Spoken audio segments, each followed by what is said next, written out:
Good morning, everyone. 안녕하세요, 여러분. If you don't know me, my name is June. I'm one of the pastors here at New Westminster Christian Reformed Church.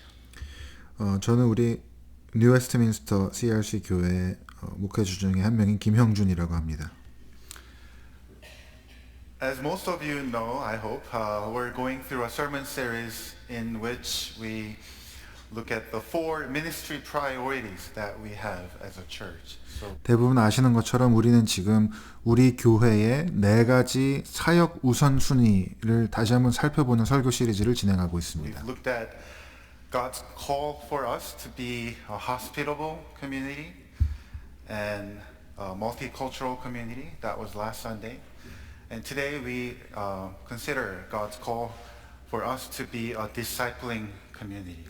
And 그래서 우리가 환대하는 공동체 그리고 다민족 다문화 공동체라고 하는 주제를 살펴봤고 오늘은 제자 삼는 공동체라는 그러한 사역 우선순위를 살펴보게 됩니다. this is how we have articulated that priority. Discipling community. As a tangible display of God's restoring power, we establish ministries that will equip all of us to follow Jesus in every area of life. 우리는 이렇게 제자 삼는 공동체가 돼가는 과정을 다음과 같이 표현했습니다. 세상을 회복시키는 하나님의 능력을 나타내는 공동체로서 우리는 우리 모두가 삶의 전 영역에서 예수님을 따르도록 돕는 사역들을 개발하고 서로를 격려합니다. Now, discipleship, that is a big topic. Christian discipleship that pertains to all areas of life in all seasons of life. 우리 믿는 사람들에게 제자가 된다는 것, 제자도라고 하는 것은 굉장히 큰 주제입니다. 삶의 모든 영역, 인생의 모든 계절에 어떻게 예수님을 따르는가 하는 질문입니다. And this morning, I'd like to narrow that down a little bit and talk about discipling the next generation, our children and youth. And thank you, Pastor Andrew, for praying for children and their teachers and Pastor Zion this morning. 그래서 오늘은 제자도 전체에 대해서 다루기보다는 범위를 조금 좁혀서 특별히 다음 세대 어린이와 청소년들의 를 제자 삼는 사역에 대해서 좀 이야기해 보려고 합니다. One of the reasons that I want to kind of narrow down and focus on that topic is obviously one, the limited time that we have, but more importantly, I want to do that in recognition of how God is at work at New West. 그렇게 하는 이유 중에 하나는 당연히 오늘 나눌 수 있는 시간이 제한되어 있기 때문에 좀 집중하는 것도 있지만 더 중요한 이유는 특별히 지금 하나님께서 우리 공동체 가운데 어떠한 일들을 하고 계시는가라고 하는 것에 집중하기 위해서입니다. I think many of you will agree that one of the most important ministries of our church has always been, but especially more so now, is our ministry of raising the next generation of disciples of Jesus. 여러분 모두가 잘 아시는 것처럼 우리 뉴웨스트 CRC 교회의 가장 중요한 사역 중에 하나는 늘 그래왔지만 특별히 지금 더 그런 것은 바로 다음 세대 어린이들과 청소년들을 양육하는 사역이라는 데에 동의하실 거라고 Quite often, 생각합니다. whenever we welcome new people, new families to our church, a number of them would say they have joined or they have come to our church for our Sunday school, for VBS, or sometimes Beehive ministry, and sometimes even because of our connection to John Knox. 저희가 우리 교회 새로 오는 분들을 만나고 특별히 가정들을 만나다 보면 정말 많은 분들이 우리 교회의 주일학교 때문에 또 혹은 때로는 여름 성경학교 때문에 아니면 우리가 하고 있는 이 비하이브 유치원 사역이나 또 때로는 우리가 이 존 낙스 크리스천 스쿨과 가지고 있는 그 특별한 관계 때문에 우리 교회를 찾아오시는 분들이 너무나 많습니다. And so we do want to this morning consider how it is God is calling us to be a discipling church, especially when we think of our next generation. 그래서 오늘 우리가 제자 삼는 공동체에서 생각해 볼 때 하나님께서 우리를 어떻게 다음 세대를 제자 삼는 공동체로 부르고 계신지에 대해서 한번 생각해 So 보려고 three 합니다. things we want to talk about discipleship this morning are, first, what it is, and then how we do it, and then third, our commitment to it. So what discipleship is, how we do it, and our shared commitment to it. 그래서 오늘 특별히 제자 삼는 것, 제자도에 대해서 생각할 때 세 가지를 함께 이야기해 보려고 하는데요. 첫 번째는 제자 삼는다는 것이 무엇인가? 그리고 두 번째는 그럼 우리가 어떻게 그 일을 할 수 있는가? 세 번째는 이를 위해서 우리가 어떻게 헌신하는가? 세 가지를 나누려고 합니다. 제자도의 정의, 제자도의 방법, 그리고 이에 대한 우리의 헌신이라고 얘기할 수 있겠습니다. First, what's discipleship? There must be many different ways that we can define Christian discipleship. But today, I'd like us to turn to Psalm 145. 기독교의 제자 삼는 것, 제자도를 정의할 수 있는 방법은 뭐 너무도 다양하게 많이 있겠지만 우리가 제자 삼는 일을 생각할 때 오늘 특별히 시편 145편의 말씀을 살펴보겠습니다. Psalm 145, and we will read the first 7 verses. 시편 145편 1절부터 I'm sure 7절 this is a 말씀을 familiar psalm for 한번 many of 보도록 us. 하겠습니다. Psalm 145. I will exalt you, my God, the King. I will praise your name forever and ever. Every day I will praise you and extol your name forever and ever. 나의 왕이신 하나님, 내가 주님을 높이며 주님의 이름을 영원토록 송축할 것입니다. 내가 날마다 주님을 송축하며 영원토록 주의 이름을 찬양합니다. Great is the Lord and most worthy of praise. His greatness no one can fathom. 주님은 위대하시니 끝없이 찬양을 받으실 분이시다. 그 위대하심은 측량할 길이 없다. One generation commends your work to another. They tell of your mighty acts. 주님께서 하신 일을 우리가 대대로 칭송하고 주님의 위대한 행적을 대대로 Speak 선포하렵니다. of the glorious splendor of your majesty, and I will meditate on your wonderful works. They tell of the power of your awesome works, and I will proclaim your great deeds. They celebrate your abundant goodness and joyfully sing of your righteousness. 주님의 찬란하고 영광스러운 위엄과 주님의 놀라운 기적을 내가 가슴 깊이 새길 것이고 사람들은 주님의 두려운 권능을 말하며 나는 주님의 위대하심을 선포하실 것입니다. 사람들은 한량없는 주님의 은혜를 기념하면서 주님의 의를 노래할 것입니다. This is the word of God. 하나님의 말씀입니다. Some of you might think, oh, that doesn't seem like a good text to talk about discipleship. 어쩌면 여러분들 중에는 이 시편 145편의 말씀을 읽으면서 이 말씀이 제자를 세우는 것과 관련되어 있는 말씀인가? 꼭 그렇지 않아 보인다라고 생각하실지 Great 모르겠습니다. text for the topic of worship, for sure. It calls God's people to exalt His name and praise Him every day, forever and ever. And 어쩌면 이거는 좀 더 찬양과 예배에 관한 말씀 아닌가 생각되기도 합니다. 왜냐하면 벌써 1, 2절에서 하나님의 백성들을 이 시편 말씀은 매일 주님을 찬양하라, 영원토록 그분의 이름을 찬양하라고 우리를 부르고 있기 때문입니다. 3, it tells us why we worship. 그리고 3절에서 그 예배의 이유를 설명합니다. For our God is great and none could fathom His greatness. 그 이유는 하나님은 위대하시고 아무도 그 위대하심을 헤아릴 수 없을 만큼 높으신 분이시기 때문입니다. Well, I want to argue that that's discipleship. 그런데 제가 드리고 싶은 말씀은 그것이 바로 제자 삼는 일이라고 하는 것입니다. 이것이 바로 제자도입니다. Is discipleship. Discipleship is learning to worship. Learning. 제자가 된다라고 하는 것은 예배하는 사람이 되는 것입니다. 예배 드리는 이유를 알게 되는 Why we 것입니다. worship. The end goal of discipleship is worship of God. 여러분 제자도의 최종 목표는 제자 훈련의 최종 목표는 바로 예배입니다. 진정한 And then in 예배입니다. verse 4 we were told how this worship of God is never ceasing and everlasting. Verse 4 says, one generation commends your works to another. They tell of your mighty acts. 그리고 이 예배가 영원하다는 것, 영원히 끊기지 않는 예배라고 하는 것이 어떻게 가능한지를 4절에서 이야기합니다. 4절이 무엇이라고 말씀하고 있습니까? 주님께서 하신 일을 우리가 대대로 칭송하고 주님의 위대한 행적을 대대로 선포하렵니다. 영어 성경에 보면 한 세대가 다음 세대에게 주님의 놀라운 하신 일들을 예배한다라고 이야기합니다. This to me is a wonderful biblical definition of Christian discipleship.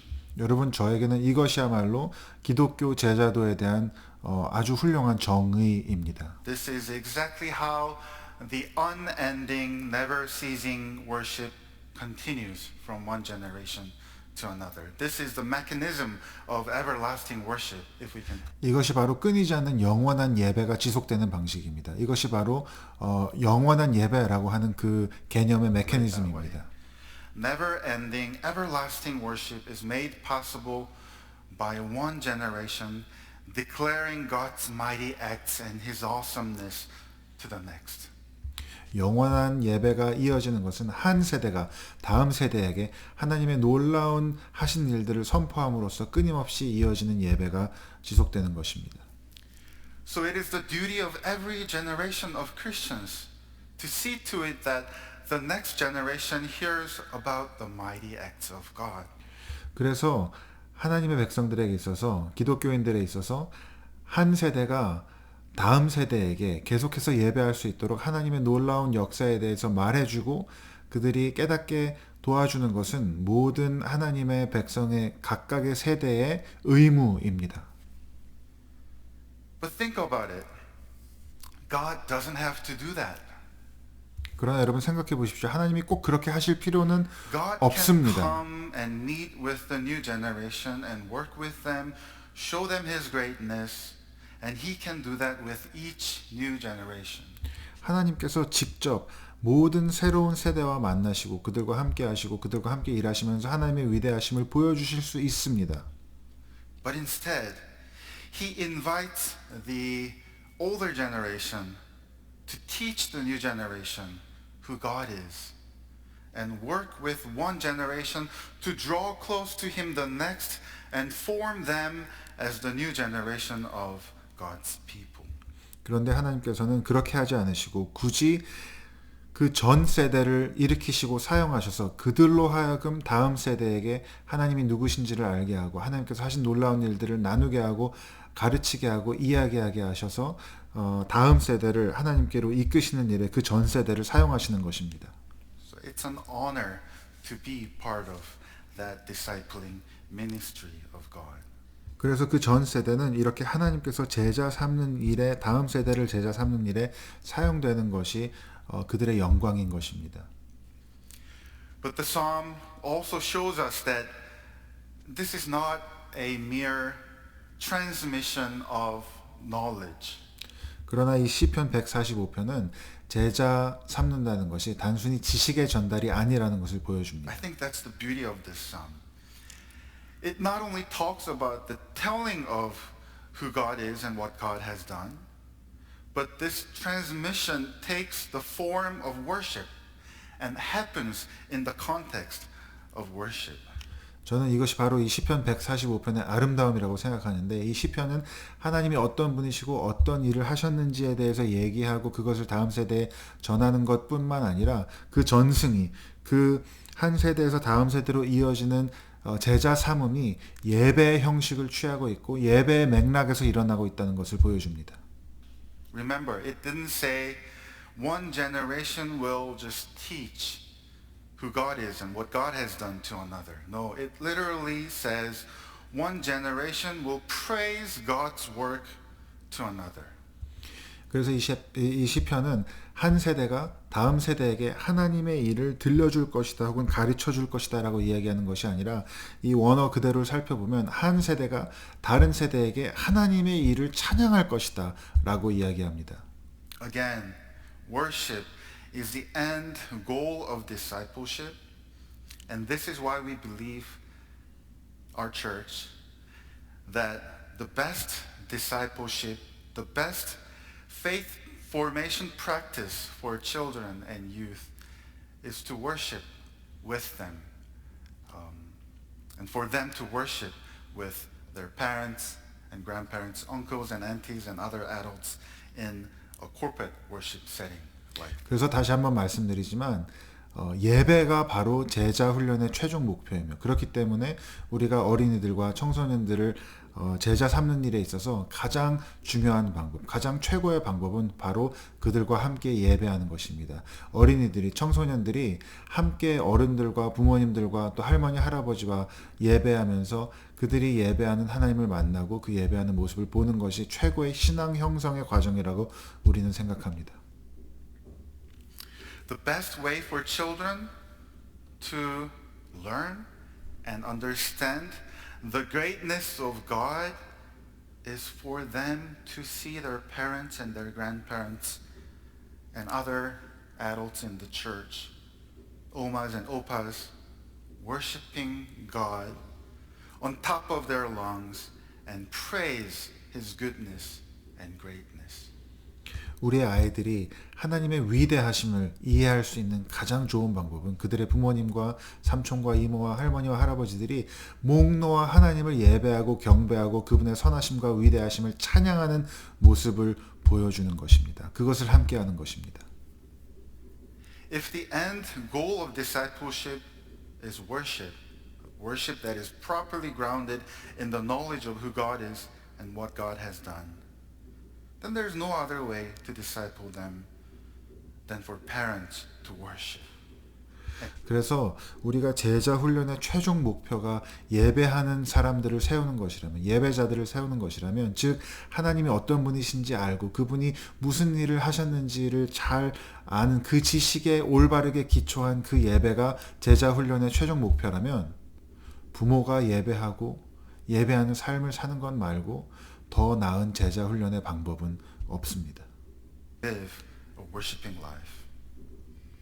Again, that's why we encourage families to worship together, and that's why we let young children to stay with us and worship with us until they go to Sunday school. And that's why we start at a very young age compared to some other traditions and other churches. At our church, that's grade 4. Starting grade 4, we invite children to stay here in the sanctuary for the full duration of the worship service. Because we believe, again, that is the best way for them to be discipled in the knowledge of who God is. 이것이 바로 우리가 어린아이들을 양육하고 그들을 신앙 가운데서 키워내는 데 있어서 가족이 함께 예배드리는 것을 중요하게 생각하고 권면하는 이유입니다. 그것이 바로 어린아이들이 바로 주일학교로 가는 것이 아니라 엄마 아빠와 함께 예배 시간에 머물면서 찬양하도록 하는 이유고, 또 다른 교회나 다른 전통에 비해서 어린 나이에 우리는 4학년부터 시작해서 어른들과 함께 예배드리면서 이 본당에 머물면서 함께 예배드리고 설교를 듣도록 하는 이유입니다. Even though we fully well know some of the challenges that come with that. 그것이 때로는 어렵기도 하고 또 힘들기도 하지만 그렇게 하는 이유가 바로 거기에 있습니다. Psalm 71, I think, captures well the beautiful fruit of such discipleship, intergenerational discipleship. Psalm 71, it's a beautiful psalm, so I want to encourage you to maybe take a time to read that sometime this week, the whole psalm. But this morning, let's take a look at just these two verses from Psalm. 저는 시편 71편이야말로 이러한 제자도의 제자 훈련의 또 제자 삼음의 아름다운 열매를 너무도 잘 보여주고 있다라고 생각합니다. 시편 71편의 말씀, 두 절 말씀을 한번 보려고 합니다. It says, Since my youth, God, you have taught me, and to this day I declare your marvelous deeds. 하나님, 주님은 어릴 때부터 나를 가르치셨기에 주님께서 보여주신 그 놀라운 일들을 내가 지금까지도 전하고 있습니다. Even when I am old and gray, do not forsake me, my God, until I declare your power to the next generation, your mighty acts to all who are to come. 제가 이제 늙어서 머리카락이 희끗희끗해지고 인생의 서리가 내렸어도 하나님 나를 버리지 마십시오. 주님께서 팔을 펴서 나에게 보이신 그 능력을 이제 오는 세대에 내가 또 전하겠습니다. Do you see this cycle of praise continuing from one generation to next? never 여러분이 end, 이 찬양의 순환, 대를 이어서 이어지는 이 찬양의 순환이 never ceasing 느껴지십니까? praise that is everlasting. One generation calls to the next how great and how awesome our God is, how awesome His love is, and how deep His grace runs in our lives.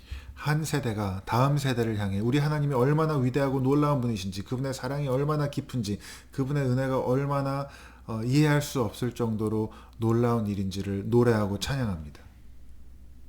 So people of God, when we talk about God's call for us to become a discipling community, this is the invitation. This is the wonderful invitation of God for us to take part in this history perpetuating, never ending, never ceasing, everlasting praise of God by becoming His discipling community. 그래서 여러분, 우리가 우리 교회가 제자 삼는 공동체로 부름 받았다라고 하는 그러한 고백에는 바로 이렇게 우리가 역사를 관통하는, 끝나지 않는 영원한 하나님의 찬양에 참여하도록 초대받았다라고 하는 사실을 우리가 기억해야 합니다. What an honor and what a joy. 이것이 우리에게 큰 영광이고 큰 기쁨이 아닐 수 없습니다. Now, if that's what discipleship is, especially when it pertains to our next generation, then our second question is then, how do we do this? 여러분, 이것이 바로 제자 삼는다라고 하는 것의 정의라면 한 세대에서 다음 세대로 하나님의 놀라운 역사가 이어져 가고 그렇게 끊임없는 찬양이 지속되는 것이 바로 제자 삼는 일이라고 한다면, 이제 두 번째로는 그럼 우리가 어떻게 그 일을 할 수 있는가에 대해서 생각해 보겠습니다. Do the work of discipleship. About 400 years ago, so now we're kind of moving from the biblical aspect of discipleship to more of our history, our tradition. 이제 한번 좀 더 성경적인 그 제자 삼음에 대해서 생각해 봤다면, 조금 더 우리의 전통과 우리 교회의 역사에 대해서 한번 생각해 보려고 합니다. About 400 years ago, what is now famously known as the Synod of Dort took place in the Netherlands in the Dutch Reformed Church. 지금으로부터 약 400년 전에 네덜란드에서 개혁교회에 지금까지도 유명한 도르트 총회라고 하는 유명한 회의가 열렸습니다. Now, Synod, maybe you have heard of that term. We still have Synod in the CRC. Every year, every June, all the delegates from all the CRC classes and churches gather in Grand Rapids, Michigan, to have meetings for a week, for 7 days. Every day from the morning until the evening, we have Synod. And we think that's long, a week. 이 총회, 시넛이라고 부르는 이 총회는 400년 전에도 있었다고 말씀드렸지만, 지금도 여전히 우리 CRC 교단에서는 시너드를 하고 있습니다. 총회를 하고 있습니다. 매년마다 6월이 되면 북미 전역에서 온 총대들이 그랜드 래피드 미시간주에 모여서 일주일 동안 회의를 진행합니다. 아침부터 저녁까지 회의를 진행합니다. 그 일주일 동안 회의에 참가해 보면 정말 길다는 생각이 듭니다. Of meetings all day, but I heard it used to be 2 weeks. Maybe Pastor Brower can attest to that. 그런데 그 일주일도 정말 길다고 생각하는데 예전에는 이게 2주 동안 진행되었다라고 들었습니다. Well, this synod 400 years ago, Synod of Dort, began in November and ended in May of the following year. 그런데 이 400년 전에 있었던 도르트 총회, 시너드 오브 도르트는 11월에 시작해서 이듬해 5월에 끝났다라고 우리가 그렇게 알고 있습니다. Surely God has blessed our Dutch people with the ability to have long meetings. 하나님께서 확실히 네덜란드 분들에게는 오랜 미팅을 할 수 있는 능력을 주신 것 같습니다. About 2 weeks into this Synod of Dort, they began talking about the youth of the day. 그런데 400년 전에 이 도르트 총회가 시작된 지 한 2주 정도 되었을 때 그분들이 그 당시에 청소년과 젊은이들에 대해서 이야기하기 Young people of 시작했습니다. the day, saying how the youth these days are, problematic. I guess youth are problematic in every generation. 그분들이 요즘 젊은 사람들이 요즘 젊은이들이 얼마나 문제가 많은지에 대해서 이야기하기 시작했고 아마도 젊은이들은 어느 세대에나 문제가 있나 봅니다. 그리고 이것에 대해서 무언가 해야 한다고 생각하면서 이러한 And 결정들을 they 내렸습니다. thought they had to do something about youth, and this is what they decided. 이러한 결정을 내렸습니다. We read, in order that the Christian youth from a young age may be more carefully instructed in the teachings of the true Christian religion, this threefold matter of teaching ought to be diligently practiced.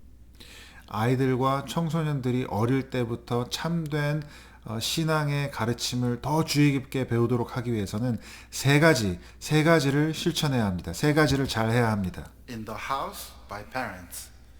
In the schools, by schoolmasters, meaning teachers. In the churches, by ministers and elders and those appointed for the purpose of education.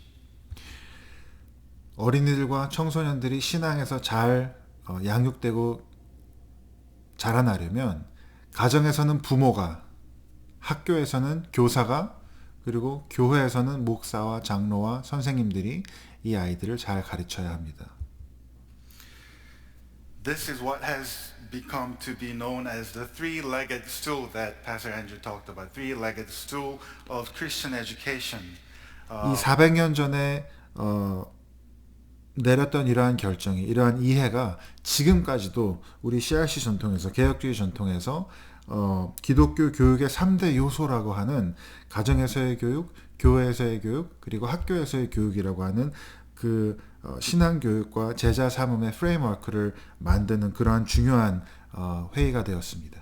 Which we still believe is an effective and holistic way of discipling the next generation. So let's take a brief look at each of these elements: home, schools, and churches.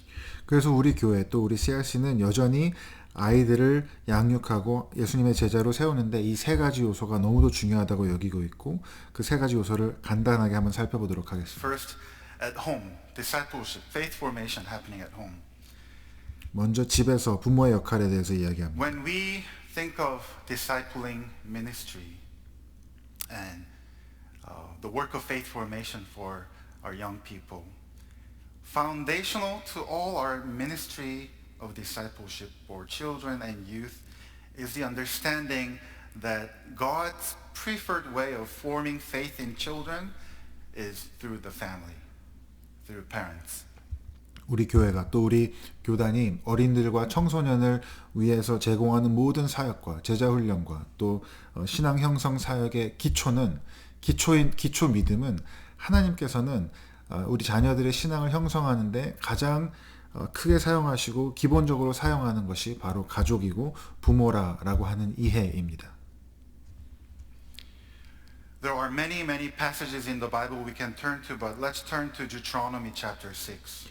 이를 위해서 성경에서 우리가 볼 수 있는 말씀들이 많이 있지만 특별히 신명기 6장의 말씀을 살펴보겠습니다.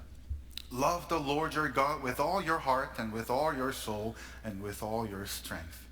너는 마음을 다하고 뜻을 다하고 힘을 다하여 내 하나님 여호와를 사랑하라. These commandments that I give you today are to be on your hearts. 오늘 내가 너에게 명령하는 이 말씀을 너는 마음에 깊이 새기고 Impress them on your children. Talk about them when you sit at home and when you walk along the road, when you lie down and when you get up. Tie them as symbols on your hands and bind them on your foreheads. Write them on the door frames of your houses and on your gates. 너는 너희 자녀에게 부지런히 가르치며 집에 앉았을 때나 길을 갈 때나 누워있을 때나 일어날 때나 이 말씀을 가르칠 것이며 그것을 내 손목에 메어서 기호를 삼으며 내 미간에 붙여 표로 삼고 또 너의 집 문설주와 바깥문에 기록할지니라. And then one other passage from the New Testament. Let's read Ephesians 6:4, where it 그리고 says, 신약 성경에서는 에베소서 6장 4절에 이러한 말씀이 있습니다. Fathers, do not exasperate your children. Instead, bring them up in the training and instruction of the Lord. 아버지 된 여러분, 여러분의 자녀를 노엽게 하지 말고 주님의 훈련과 주님의 훈계로 가르치시고 기르십시오. So it is clear that in the Bible, God calls the parents never to relinquish their role as the primary agents of discipleship of their children. And when I say that, that is not even to the church. 이렇게 하나님의 말씀을 살펴보면 하나님께서는 자녀를 제자 삼는, 자녀를 신앙 가운데 교육하는 그 사명을 부모에게 맡기셨고, 그것은 교회에도 양보할 수 없는 부모가 주체적으로 감당해야 할 일인 것을 성경이 말씀하고 있습니다. Not even to the pastors or teachers at the school. 그것은 목사님에게나 전도사님에게나 혹은 학교의 선생님에게 맡길 수 있는 일이 아닙니다. Parents have to own the responsibility and the joy of discipling their children in faith. 부모는 자녀를 믿음으로 양육하는 일에 대한 책임과 그 기쁨을 온전히 자기 것으로 여겨야 No 합니다. parents can ever say, because I send my kids to Sunday school or even to Christian schools, I have done my work. No. 결코 부모가 나는 아이들을 뭐 교회에 보내고 주일학교에 보내니까 혹은 심지어 크리스천 학교에 보내니까 내 역할은 다 했어라고 말할 수 없는 것입니다. Because church will never replace you. Christian schools will never replace you. 여러분, 교회가 여러분을 대신할 수 없고 크리스찬 학교라고 해도 여러분을 대체할 수 없습니다. 하나님께서는 여러분을 여러분의 자녀의 1차적인 신앙의 선생님으로 God has 부르셨습니다. called you to be the primary discipler of your children. Then what about the church? 그렇다면 교회는 Well, we 어떻습니까? can right away think of some practical reasons why the church has to be the place of discipleship of young people. 우리는 왜 교회가 다음 세대의 아이들과 청소년들이 신앙교육을 받는 장이 되어야 하는지 바로 몇 가지 이유를 생각해 볼 수 있습니다. Some children don't have parents, or their parents may not be believers. 어떤 아이들에게는 부모님이 안 계실 수도 있고 혹은 그들의 부모님이 믿지 않는 분들일 수도 있습니다. Or the parents may be new to faith and are not ready to raise their children in faith. 혹은 그 자녀들의 부모님들이 이제 막 신앙생활을 시작하는 분들이어서 아직 자녀들을 신앙으로 양육할 수 있는 준비가 되어 있지 않을 수도 있습니다. Or we can think of other situations, circumstances where parents just for whatever reason cannot carry out that call of discipling their children. 너무나 많은 경우에 다양한 이유로 부모가 자녀를 제자 삼는 신앙으로 교육하는 일들을 감당하지 못하는 경우들이 많이 있는 것을 우리가 압니다. So one of the important roles of the church then is to disciple, to equip parents in the work of discipling their children. 그래서 교회에서 제자 양육에 있어서 가장 중요한 역할 중에 하나는 바로 부모를 세우고 부모를 훈련시키고 부모가 그 역할을 잘 감당할 수 있도록 돕고 섬기는 것입니다. As many of you know, we are doing Alpha right now. Pastor Andrew is leading a group of 7 people. And I heard one of the participants came to Alpha because her child who goes to our Sunday school had many questions about God and the Bible, but she didn't know much about those stories from the Bible. 여러분 잘 아시는 것처럼 지금 알파라고 하고 있는 제자 훈련이 진행되고 있는데 그 중에 한 분이 참가하시는 한 분이 어떻게 알파에 참여하고 됐냐라고 하는 질문에 자기 딸이 하나 있는데 그 딸이 우리 교회에서 주일학교에 출석하는데 그 딸이 집에 와서 하나님에 대해서 또 성경에 대해서 궁금하고 질문하는 것이 많은데 자기가 엄마가 답을 해줄 수가 없어서 그래서 하나님에 대해서 조금 더 알고 싶어서 성경에 대해서 알고 싶고 배우고 싶고 그래서 딸에게 대답해 줄 수 있고 딸과 대화할 수 있기 위해서 알파에 참여하셨다라고 하는 얘기를 들었습니다. About faith. And that's why she came to Alpha, to be able to engage with her daughter, those conversations and questions about faith, about Bible, about God. But the discipling ministry of the church is more than that, more than just helping parents or equipping parents. There are aspects of our faith in God that can only be learned in a communal church community setting. Let me say that again. There are aspects of our faith that can only be learned in a church community context or setting. 그러나 여러분 교회의 제자 양육 사역은 단순히 부모를 돕기 위한 것 그 이상의 의미를 가집니다. 집에서 일어나는 제자 양육이 더 잘 되게 돕기 위한 것만이 아닙니다. 왜냐하면 우리의 신앙이라고 하는 것은 교회 공동체라고 하는 그 환경에서만 배울 수 있는 측면이 있기 때문입니다. Listen to these words from Deuteronomy 31. 신명기 31장에 나오는 이러한 말씀들을 들어보시기 바랍니다. This is God speaking to Moses. 하나님께서 모세에게 Assemble 하시는 the people, 말씀입니다. men, women, and children, and the foreigners residing in your towns, so they can listen and learn to fear the Lord your God and follow carefully all the words of this law. 하나님께서 모세에게 하시는 말씀입니다.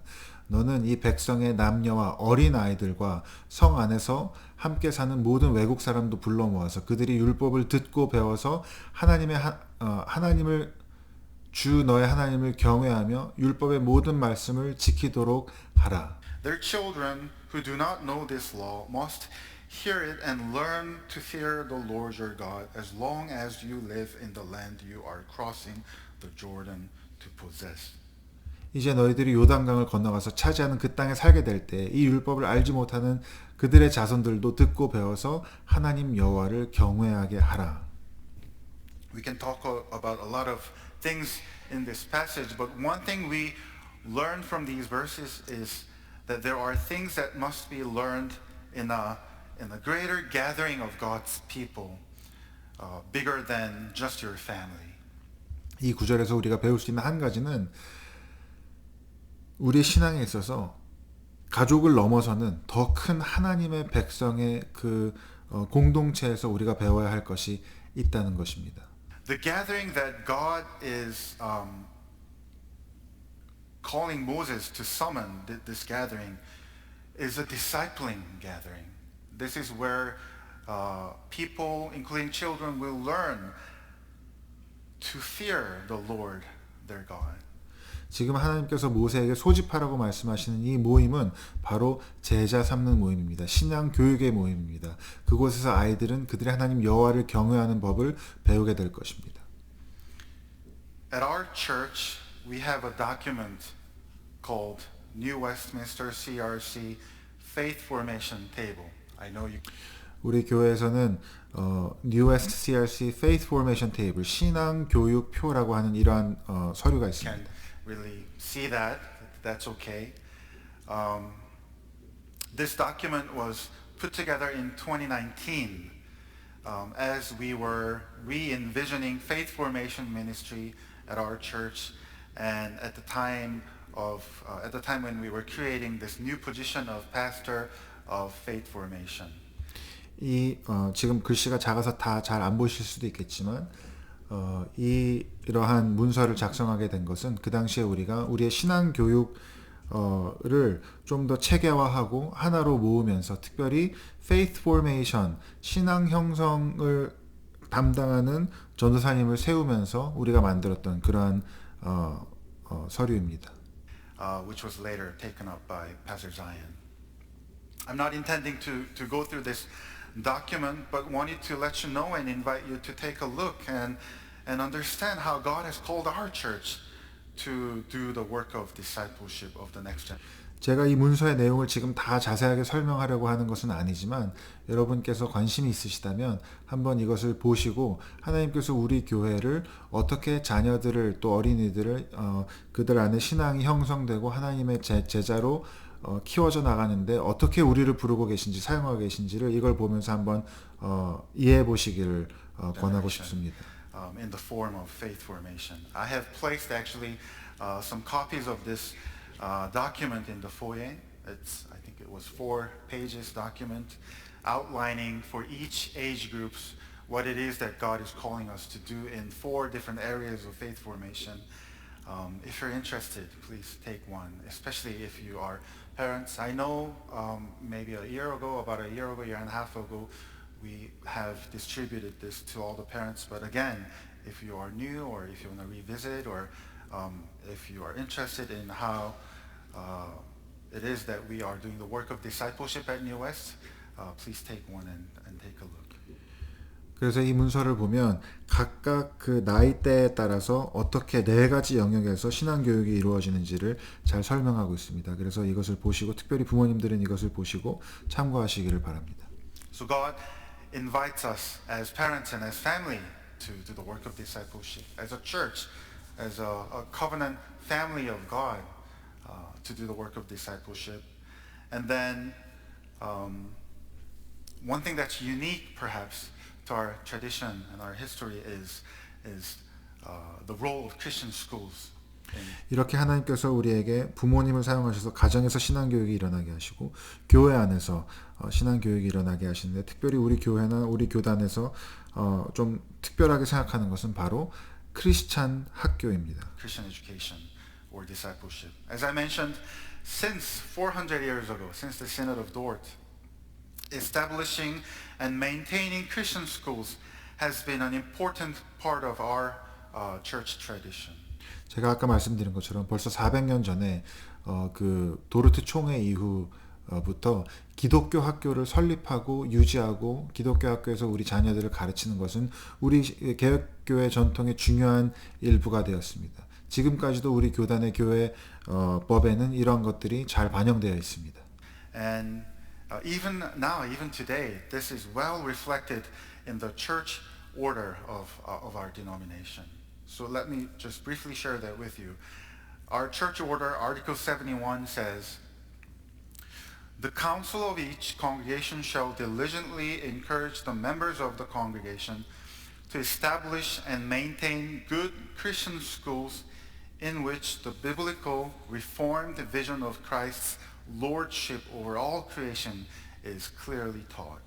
그래서 우리 CRC 교단 교회법의 71조에 보면 각 교회 카운슬은 모든 피조물에 대한 그리스도의 주대심에 대해서 성경적이고 개혁주의적으로 분명히 가르치는 좋은 기독교 학교를 설립하고 유지하고 또 교인들과 교인들의 자녀들을 그 학교에 보내도록 부지런히 격려해야 합니다.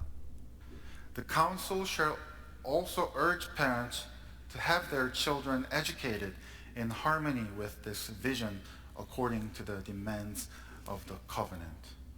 또한 교회 카운슬은 부모가 이러한 하나님과의 언약에 따라 자녀를 이 비전에 부합하는 교육을 받도록 해야 할 의무가 있고 카운슬이 그것을 촉구해야 합니다라고 기록하고 있습니다. This article in the church order is basically calling all the CRC congregations to establish Christian schools and its members to send their children to Christian schools. 그래서 여러분 지금 이것이 이야기하는 것은 모든 CRC 교회들이 단독이든 아니면 협력해서든 지역의 크리스천 학교를 세우고 교인들의 자녀들을 그 학교에 보내도록 격려하고 가르치고 이끌라고 하는 것입니다. 이것이 우리의 사명이 되었고 우리의 교회 역사 속에서 실천되어 왔던 내용입니다. And as you know, this mandate has been fully lived out in the history of this congregation. 그리고 여러분 잘 아시는 것처럼 이러한 것들은 우리 교회 뉴웨스트 교회에서 분명하게 이루어져 왔고 지금까지도 지속되고 있는 내용입니다. Now, raise your hand if you or your parents were part of this establishment of Christian school, either John Knox or any other Christian school. Raise your hands if you were involved, if your parents were involved in that, or if you yourself went to Christian school, or if you sent your children or grandchildren to Christian school, or if you're currently attending a Christian school, or if you are sending your children currently to a Christian school. Raise your hands.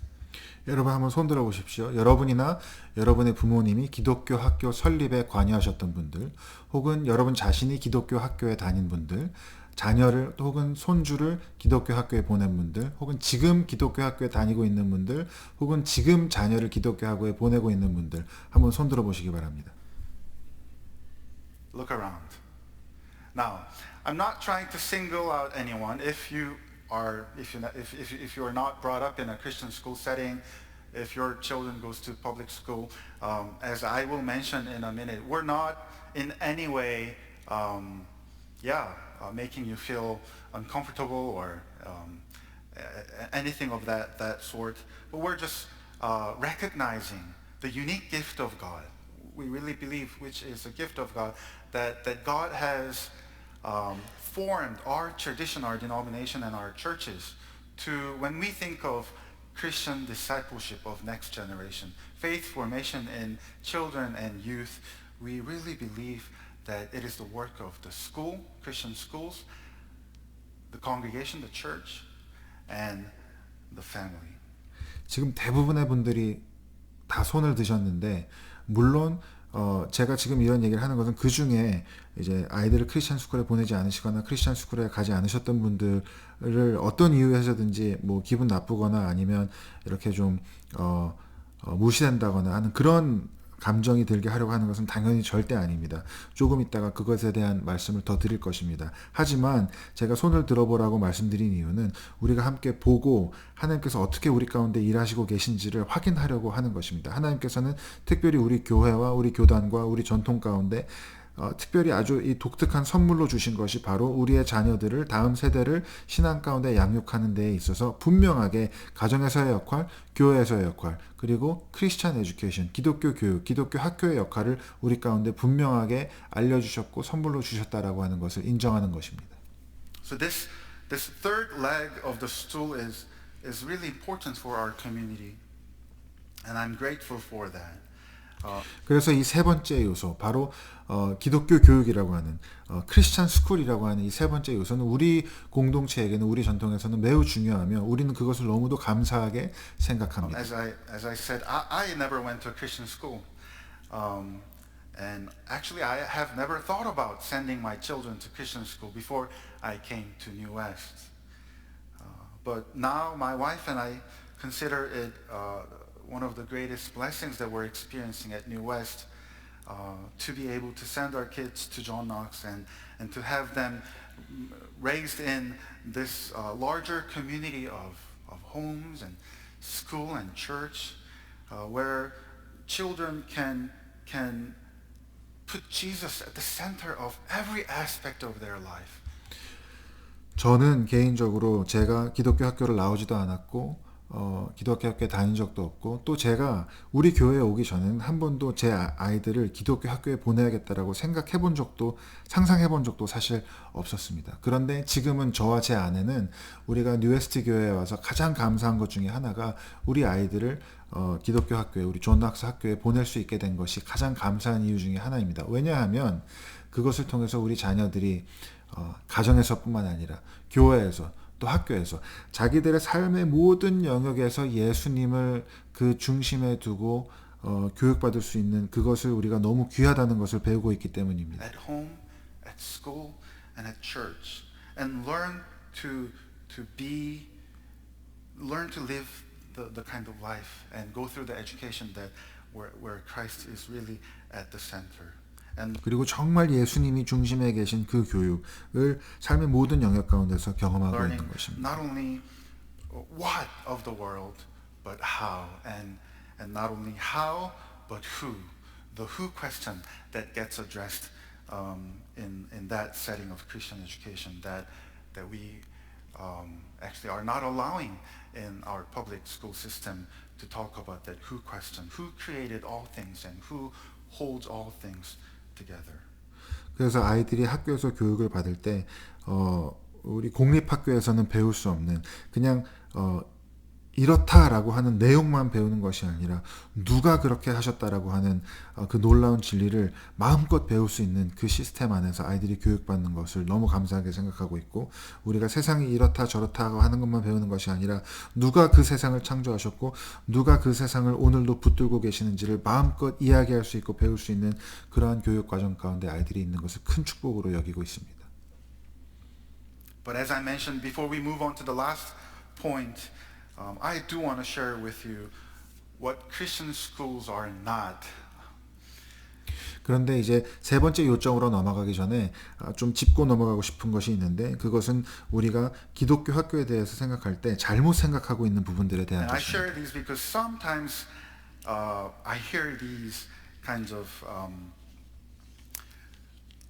understanding or description of Christian schools, and I want to make sure that we all understand that what the Christian schools are not when we think of Christian education.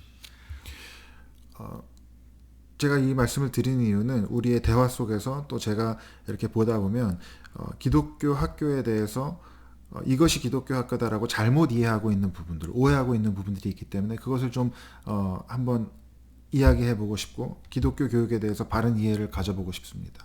One, sometimes Christian education, not only sometimes, often Christian education be seen as an elite private education. 먼저 많은 경우에 우리도 그렇고 외부에서 볼 때에도 이 기독교 교육을 또 기독교 학교를 그저 엘리트 사교육으로 여길 때가 있습니다. That may well be true in some cases. We all know that it is expensive to send children to Christian schools, but that's not why they exist, right? None of the Christian schools, at least the ones that we know, do not exist so that they can provide elite private education. 그러나 많은 기독교 학교들이 실제로 아이들을 보내려면 많은 학비를 내야 되고 그래서 그저 잘 사는 사람들의 엘리트 사교육으로 여겨질 수 있지만 그러나 그것이 기독교 학교가 존재하는 근본적인 이유는 아니라는 것입니다. Sometimes parents think they send their children to Christian schools because they think it's safe there. 두 번째로 많은 경우에 부모들이 아이들을 크리스천 스쿨에 보내면서 가질 수 있는 생각이 기독교 학교이기 때문에 안전하다고 생각해서 자녀를 기독교 학교에 보낸다고 여길 수 있습니다. From this bad and dangerous world, and in that image, we're thinking of Christian schools as a safe bubble for our children that will be kept safe again from this bad world. 그러나 기독교 학교는 결코 우리가 때때로 부모들은 기독교 학교가 안전하다고 생각해서 자녀를 기독교 학교에 보낸다고 생각합니다. 기독교 학교가 이 악하고 위험한 세상으로부터 아이들을 지켜줄 수 있는 버블, 보호막처럼 생각되기 때문입니다. That's fear. Right? That's fear, and fear is never a reason. Fear is not a healthy reason to send your children to Christian schools. 그러나 여러분 그것은 두려움이고 이분법적인 사고이고 우리가 우리의 자녀들을 기독교 학교에 보내는 바른 이유 중에 하나가 될 수 없습니다. Another reason that I sometimes hear for sending children to Christian schools is because public schools are bad. 또 우리가 자녀들을 기독교 학교에 보내면서 잘못 생각할 수 있는 중요한 것 중에 하나가 공립학교가 나쁘기 때문에 우리는 아이들을 기독교 크리스천 스쿨에 보낸다라고 생각하는 것입니다. And evil. Well, that is just not true. 여러분 공립학교가 나쁘고 심지어 악하다라고 하는 것은 여러분 그냥 그것은 사실이 아닙니다. We have to be clear on that.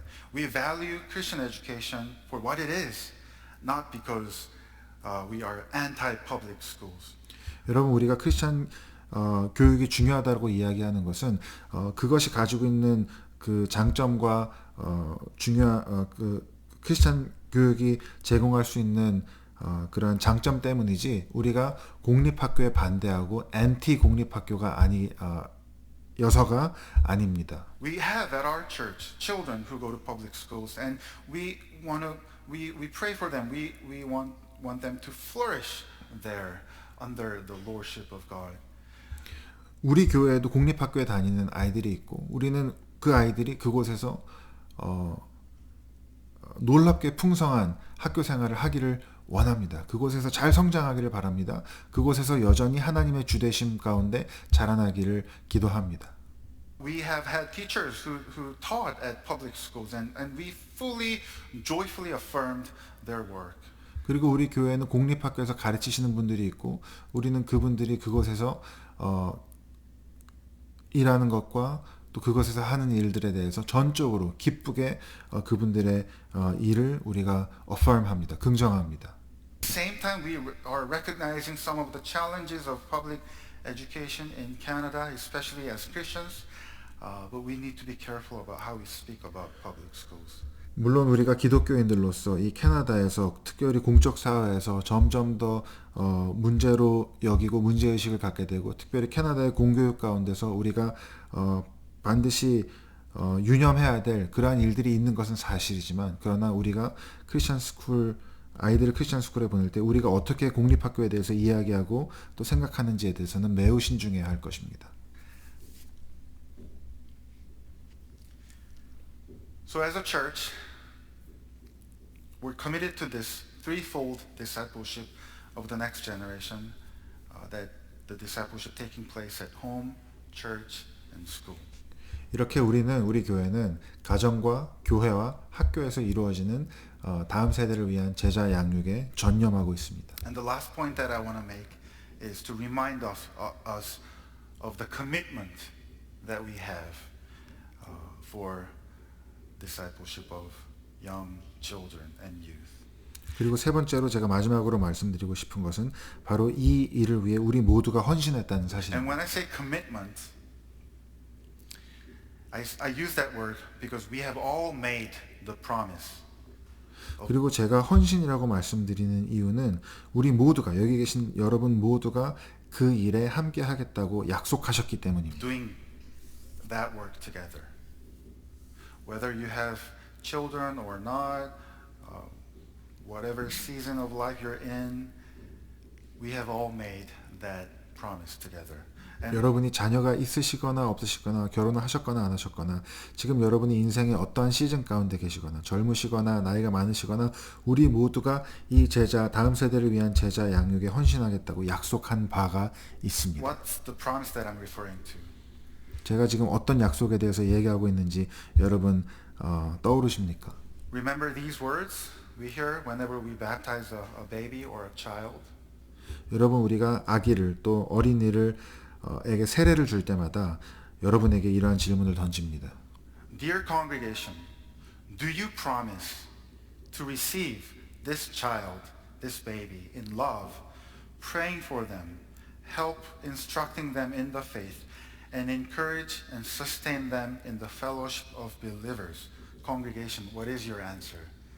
성도 여러분, 이 아이를, 이 아기를, 이 어린이를 사랑으로 받아들이고 이들을 위해서 기도하고 이들에게 신앙을 가르치고 성도의 교제 안에서 그들을 격려하고 지탱해 주겠다고 약속하십니까? 여러분의 대답은 무엇입니까? And we have all made that commitment of saying, we do, God helping us. 그리고 그 질문에 대해서 우리 모두가 그렇습니다. 그렇게 하겠습니다. 하나님께서 우리를 도와주실 것입니다.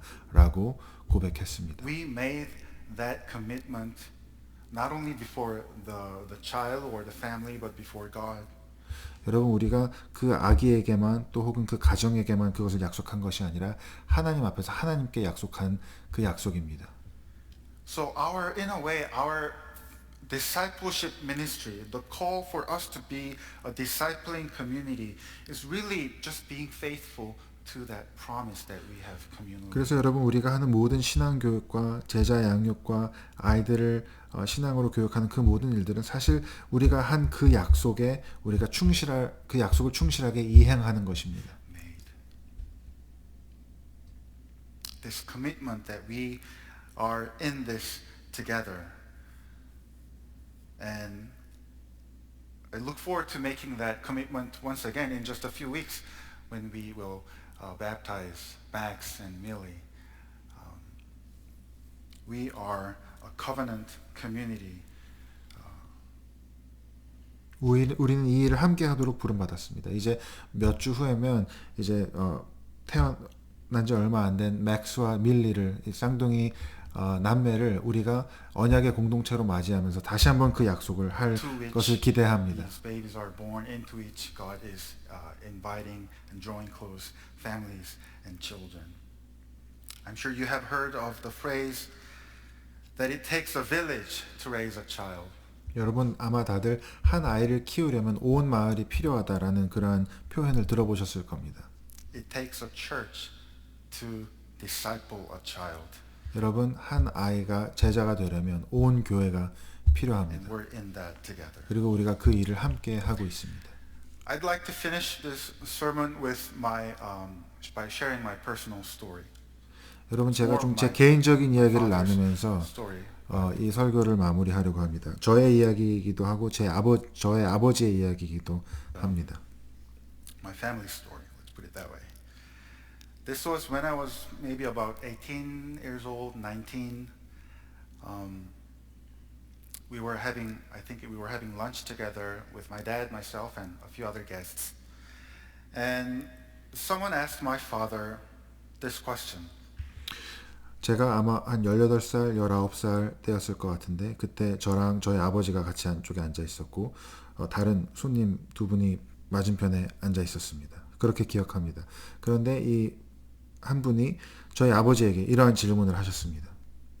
She asked my father how my father raised me and my brother in faith that they have become such a wonderful man of God. Now, this is not me saying this was the question that she asked, but I will not deny it. 그분이 저희 아버지에게 이렇게 질문하셨어요. 장로님 어떻게 두 자녀분들을 저와 제 동생 두 자녀분들을 신앙 안에서 믿음 안에서 이렇게 훌륭한 좋은 하나님의 사람으로 키우셨습니까? 라고 질문하셨습니다.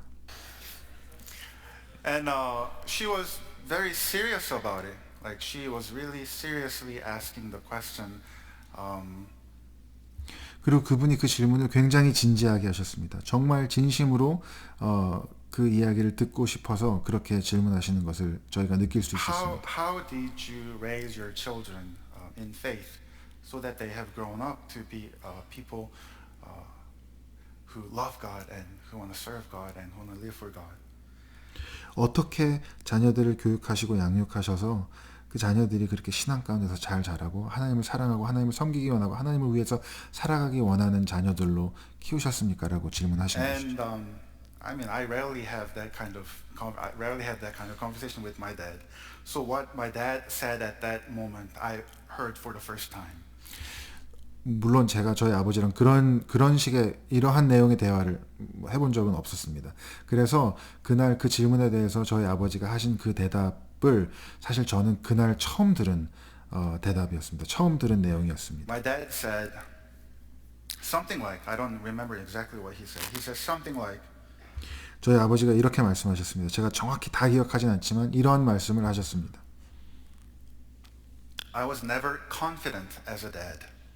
제가 아빠로서 잘 아이들을 양육하지 못할 거라는 생각이 저에게 있었습니다. I grew up in a broken family, he did. And I only became Christian after I got married. Or to get married, I should say. 아빠가 말씀하시기를 제가 깨어진 가정에서 자랐고 또 어렸을 때부터 신앙 가운데서 자란 것도 아니고 결혼하면서 예수님을 믿게 되었기 때문에 아이들을 신앙으로 잘 가르칠 자신이 없었습니다. And I knew that I wouldn't be able to give my children what they need in terms of faith. Because he himself was a brand new Christian. And this is what he said. So I brought people into our lives. 그 아빠가 이렇게 말씀하셨습니다. 내가 그 역할을 잘 할 거라는 자신이 없었기 때문에 그래서 제가 사람들을 우리의 삶 가운데로 초청하기 시작했습니다. I brought people into our lives. People I thought were mature Christians in their faith. People I thought would be a good inspiration for my children, for June and Jay. People I'd love to see June and Jay to grow up to be like. 성숙한 그리스도인들, 훌륭한 그리스도인들, 그리고 형준이랑 형제가 바라볼 때 정말 배우고 싶고 저렇게 되고 싶다라고 느낄 만한 그런 분들, 그리고 제가 느끼기에 형준이와 형제가 저렇게 자랐으면 좋겠다라고 하는 그러한 분들을 우리의 삶 가운데 초청하고 모시기 시작했습니다. People who can give June and Jay the kind of love and mentorship that I might not be able to give fully. I was right there when he said all that, right? And I have never heard that before, but in that moment, I was able to remember all these people that were a great blessing in my life. 아빠가 그렇게 말씀하셨을 때 제 머릿속에 정말 제 삶 가운데 그때까지 제 삶 가운데 계셨던 정말 많은 좋은 분들이 제 머리 가운데 떠올랐습니다. 저에게 너무 좋은 영향을 끼치고 저를 사랑해 주시고 저를 지도해 주셨던 분들이 제 머리 가운데 제 생각 가운데 All these 떠올랐습니다. people who frequently, regularly came to our house or that we visited to have dinners together, to have conversations together. And starting at a young age, I was allowed to stay with them, pastors and elders and others, in this conversation about faith, about life. 너무 좋은 분들이 그렇게 우리 집에 자주 오셔서 함께 식사하고 또 우리가 그분들의 집에 가기도 하고 그리고 제가 어렸을 때부터 그렇게 어른들이 함께 모여서 식사하고 신앙에 대해서 삶에 대해서 이야기 나눌 때 거기 같이 앉아서 그 이야기들을 듣고 또 나눌 수 있는 기회가 주어졌던 것들. About everything. I had so many people in my life, so many good people, good Christians in my life who showed me what it is like to really love Jesus, to follow Jesus, and to live for Jesus. And they have formed me and my faith in a deep way that I can't really fully appreciate. 제 삶에 정말 많은 분들이 계셨고 좋은 분들이 계셨고 좋은 크리스천들이 있었고 그분들이 제 삶 가운데 너무 좋은 영향들을 끼쳐주셨고 제 신앙 가운데 너무도 큰 역할을 하셨고 제가 다 감사하지 못할 정도로 중요한 분들이었습니다. And it was a sobering experience to finally learn that my dad was very intentional about it. 그리고 그 순간에 그게 다 그냥 이루어진 일이 아니라 아버지가 그거에 대해서 굉장히 의도적이셨고 그것을 원하셨고 그래서 그러한 일들이 있을 수 있도록 노력하셨다는 것을 처음 알았고 그것을 알게 된 것이 너무도 놀랍기도 했고 또 기쁘기도 했던 그런 순간이었습니다. Dr. Kara Powell, a professor of youth and family ministries at Fuller Seminary, and she's also a director of Fuller Youth Institute. She has written a number of books, and I first encountered her teaching in one of her January series lectures. She has a lot of good things to say, but one thing that is probably the most well-known of all of her teachings is that through the research, through all kinds of case studies, she found that the most important element of youth ministry, of faith formation, is what she calls the 5-to-1 ratio. 5-to-1 ratio. 캐라 포웰이라고 하는 교수님이 계신데 풀러 신학교에서 가르치시는 분이고 특별히 청소년 사역에 아주 잘 알려진 그러한 분인데 그분이 이야기하시는 것 중에 모든 연구와 모든 본인의 그 연구를 통해서 배우게 된 것이 하나 있는데 그것을 그분은 5대1 관계라고 부릅니다. 5-to-1 ratio, 5대1 관계라고 부릅니다. Saying each young person will greatly flourish in the life and faith when they are surrounded by 5 adults. 그것은 한 명의 어린이가 한 명의 청소년이 그의 삶에서 또 신앙에서 풍성한 놀라운 열매를 맺고 풍성한 그 삶과 신앙을 경험할 수 있게 되는 것은 그 한 명의 아이에게 최소한 5명의 성인이 5명의 어른들이 그 아이를 둘러싸고 있을 때 부모를 제외한 5명의 성인이 그 아이의 삶 가운데 함께 할 때 그러한 일들이 가장 잘 일어난다라고 하는 것입니다. Other than their parents, who are really invested in their lives. And she calls it the new 5-to-1 ratio or reversed 5-to-1 ratio because until then, a lot of youth ministry books and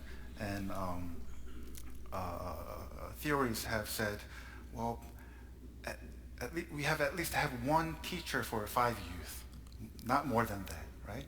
But she's saying, no, we need 5 adults for 1 youth.